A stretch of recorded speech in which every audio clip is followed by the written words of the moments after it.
everybody, welcome to Coopersville, Michigan, home of one of our several Michigan RV stores, as it were. That totally needs to be a thing, hashtag Michigan, by the way.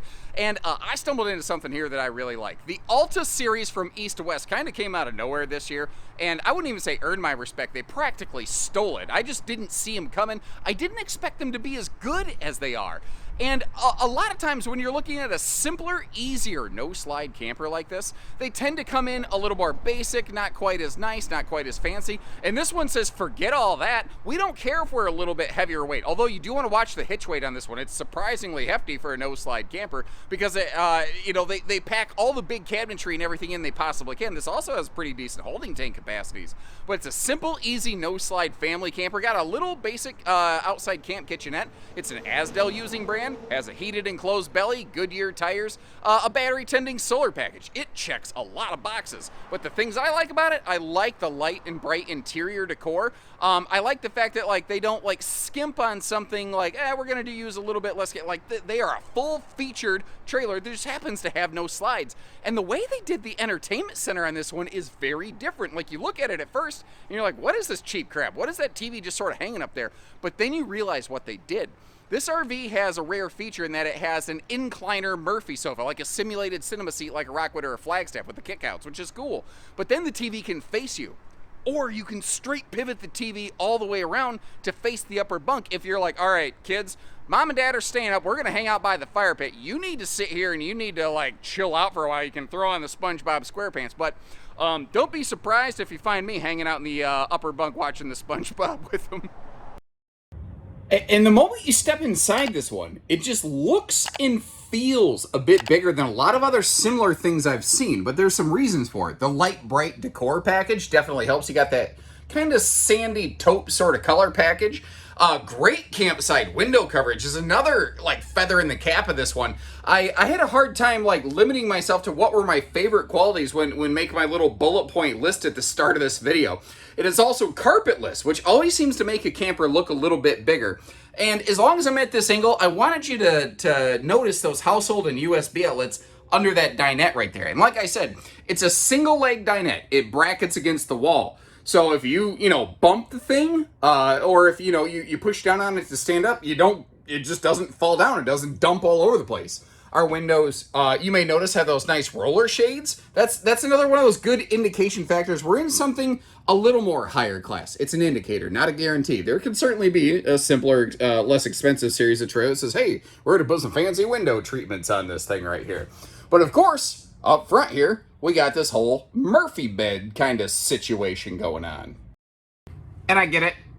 This angle, it looks like some creepy horror house kind of thing. But I work alone. I don't have my own cameraman. I got to work with what I got. And sometimes you end up with creep factor 5 over here. It's like, sleep well.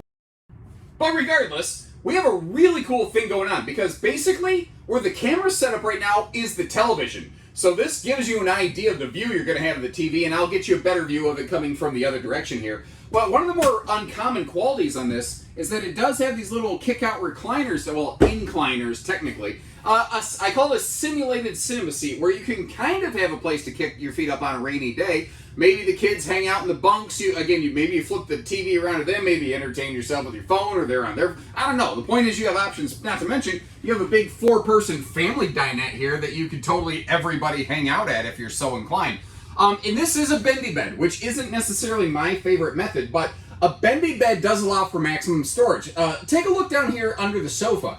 Under the sofa is actually so large that removable ladder that you saw demonstrated in our little floor plan in a flash, that's actually where that ships from the factory. Although I'll show you where I think is a really good place to store it when you're heading down the road as well. But like a lot of Murphy beds, it starts with a little jackknife sofa action. And then over here, there's actually 2 locks. One is just for this, so this isn't going down the road. We don't want this jiggle banging all over the place. The other is actually what's holding the platform in place.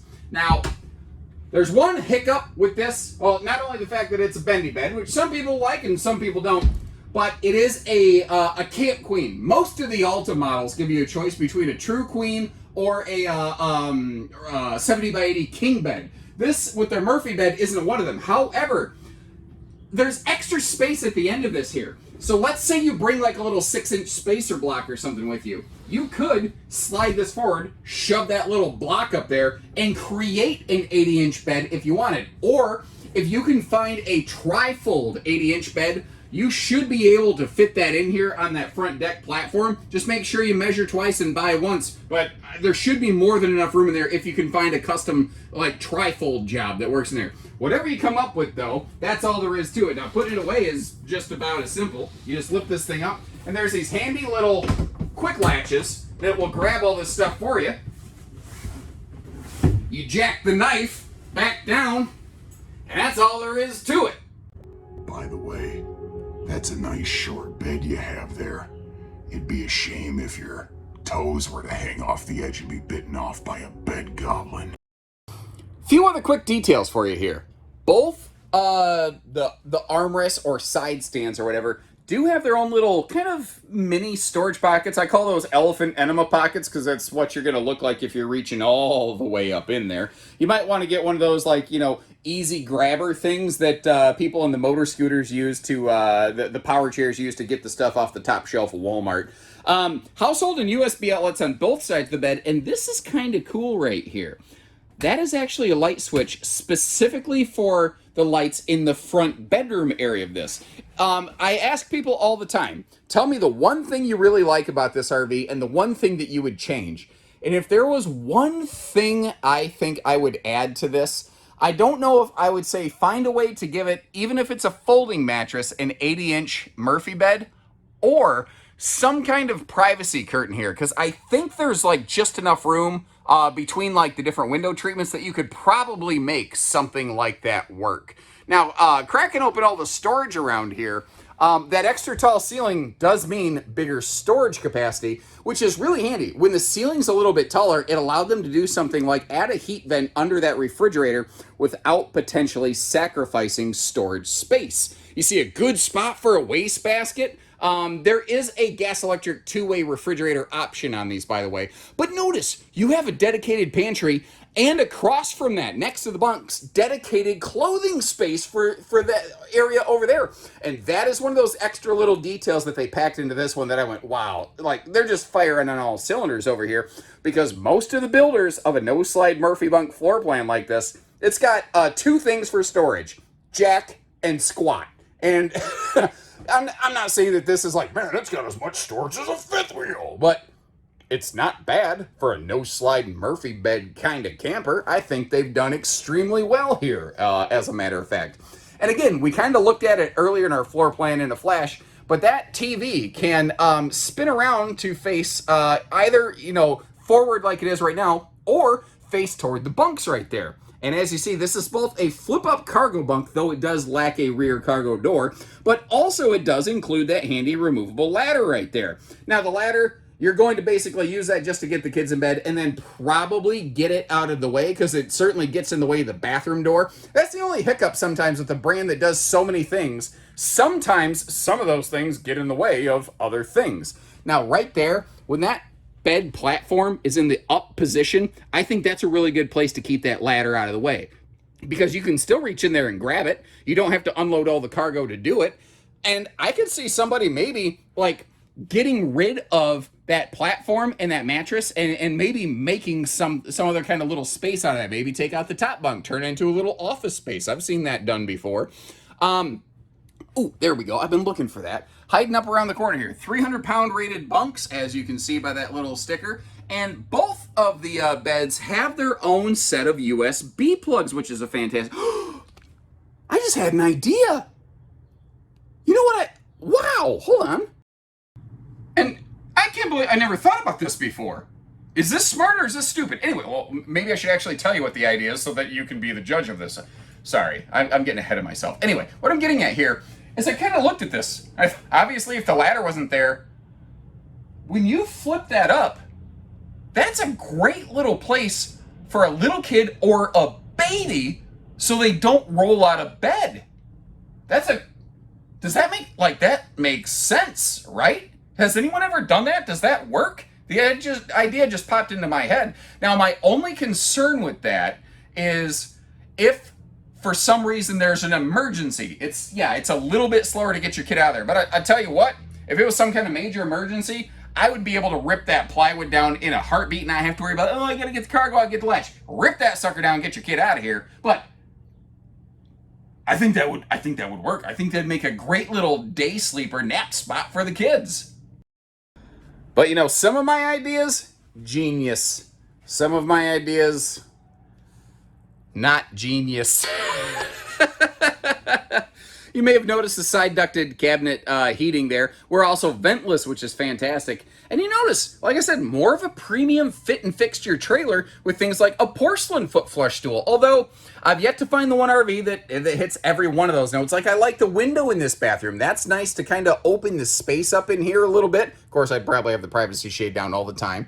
I would probably at least add some kind of cargo netting on that open face storage, but I've heard people say for things like towels, it works just fine. But that taller ceiling in here, ooh, mwah, chef's kiss. I don't know why I made that sound for a chef's kiss.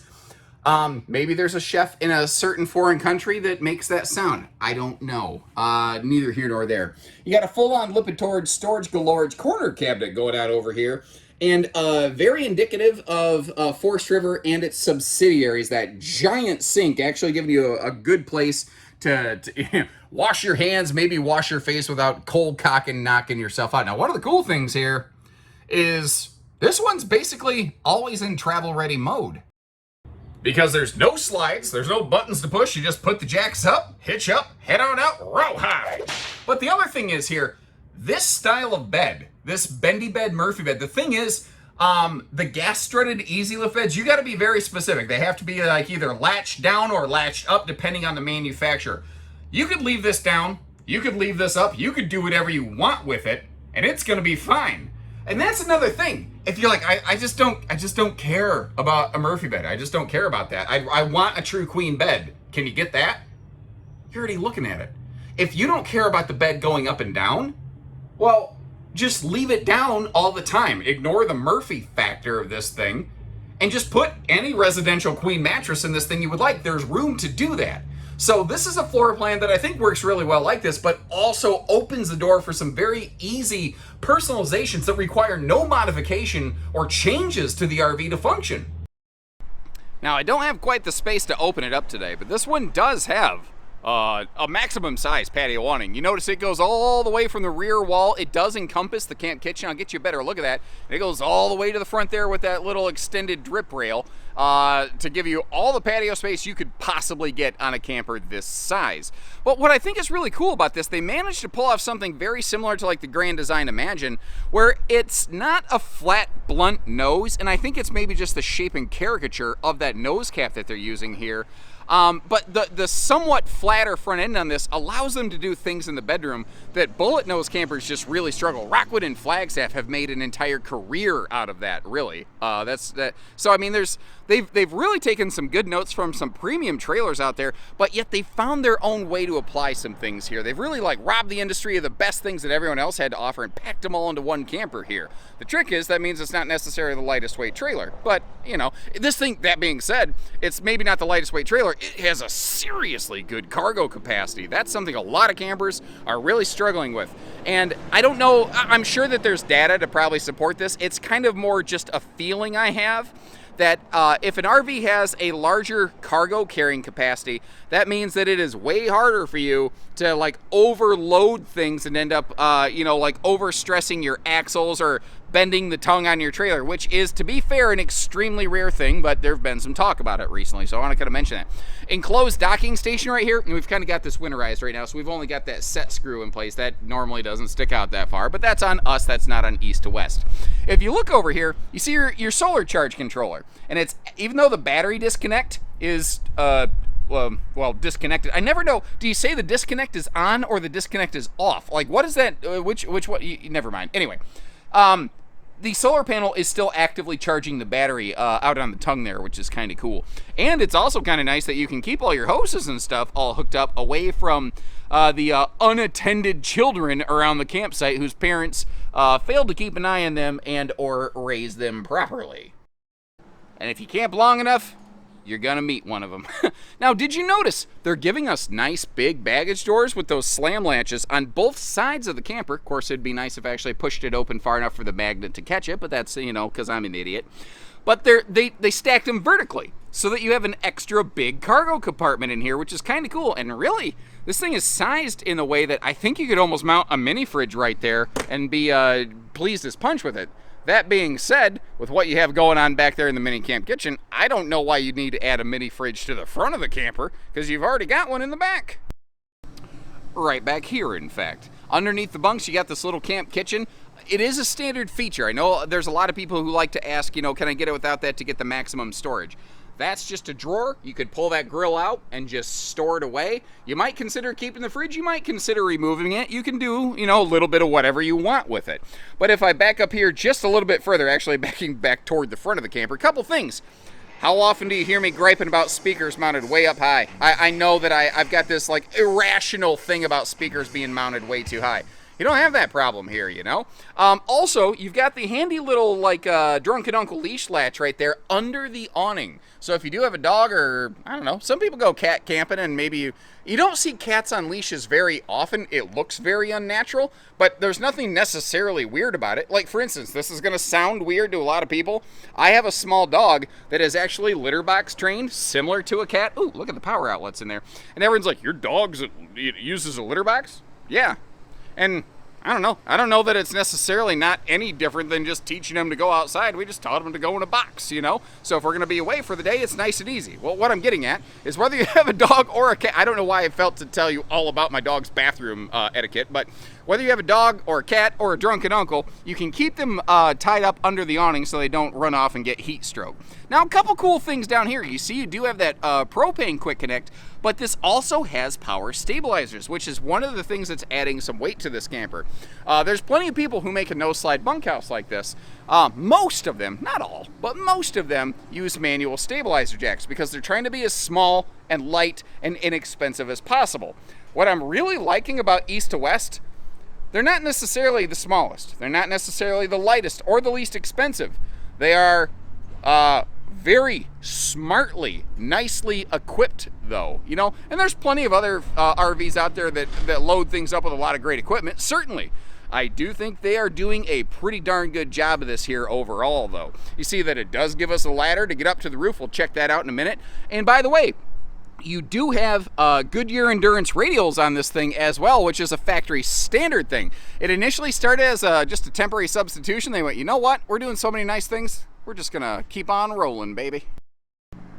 Now, it's actually kind of interesting to me. They use a slightly tan-colored roof skin.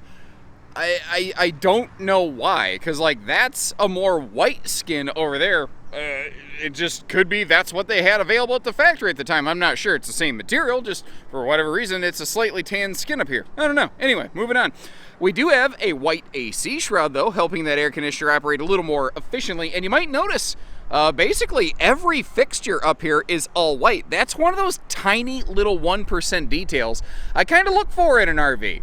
It seems like white fixtures are better at reflecting thermal radiation from the sun, and they tend not to chalk and decay quite as quickly in my experience, looking at a lot of used RVs over the years. Now, what we're looking at here is the base standard 50-watt solar package, very, very similar to the Cherokee Juice Pack.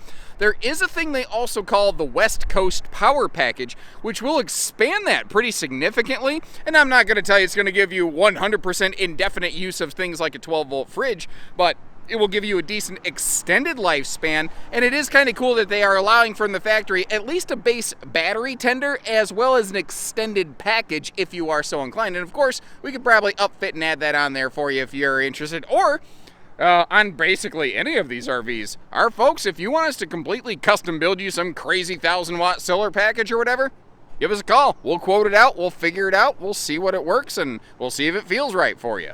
So, I mean, she's a little bit heavier versus some no-slide things, but I think she has a lot to show for it. But that's my 2 cents.